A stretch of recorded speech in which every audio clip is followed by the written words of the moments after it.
Africa Content TV.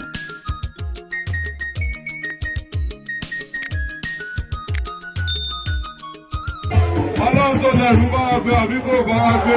Ti bá wa gbé. A sọ pé à á ṣètò education. Àwọn ọmọ wa tí wọ́n sọ 3,000 education levy a ní àkáǹsù ẹ̀. Àkáǹsù ẹ̀ àbá àkáǹsù ẹ̀. Àkànṣúlẹ̀. A sọ pé àwọn ọmọ wa tí wọ́n lọ sílé ìwé à á fún wọn textbooks. À fún wọn àbá fún wọn. lọ́jà ni aláàánú ni gómìnà wa aláàánú ni gómìnà wa àgọ́gọ́ Ṣèyí Mákindé ó bá dàda fún wa aláàánú ló fi ń ṣe kò fojú àwọn ọmọ Ọ̀yọ́ láre àwọn òṣìṣẹ́ gbàdùn wọn gbowó wọn kò dájọ́ sí àwọn ọmọ iléèwé orídìí wọn ò lẹ́gbẹ̀ẹ́ fún wọn gbogbo iléèwòsàn ló sọ wọn di ọ̀tún fún wa ó bá àmọ̀tẹ́kùn tó sì sẹ́ aláàbò ìpínlẹ̀ Ọ̀yọ́ kíyàwó lè tẹ̀síwájú ìpínlẹ̀ Ọ̀yọ́ kíyàwó lè túbọ̀ tún sẹ́.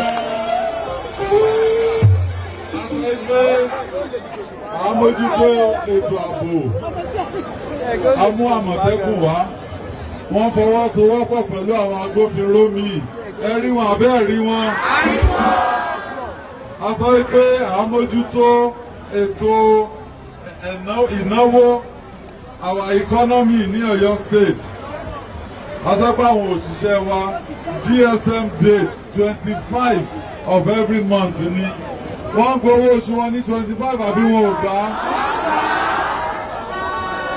Ìgbà tá a bẹ̀rẹ̀ wọ́n ní kọ́lọ́ ń jẹ́ ká lè ṣe fóṣù mẹ́fà.